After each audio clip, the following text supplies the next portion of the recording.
If you were to review Professor Mahmoud Yakubu, how would you review his time as INEC leader?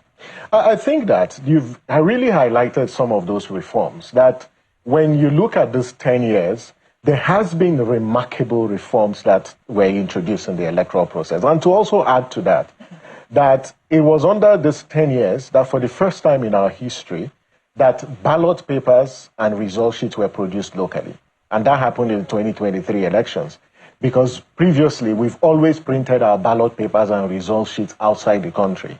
But this time around, we printed them locally.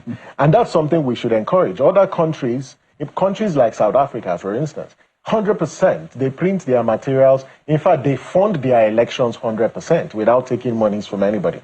But when you look at all these reforms that were introduced, the fundamental question to ask is, when you look at public trust in the electoral process, it has actually dampened because of, one, issues around electoral fraud. You also see the sabotage by other institutions within the election governance architecture.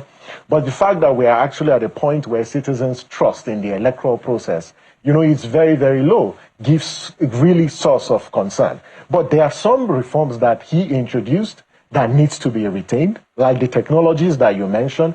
Unfortunately, these same technologies that were introduced as game changers are the same tools that have been now used to subvert the process. And I think that as we think about retaining these tools, the next INEC would have to be an INEC that subjects things like the BVAS, like the IREV, to independent audits. Let's look at the back end, because what politicians have done, coupled with complicit INEC officials, is to leverage these same technologies to undermine the integrity of the process.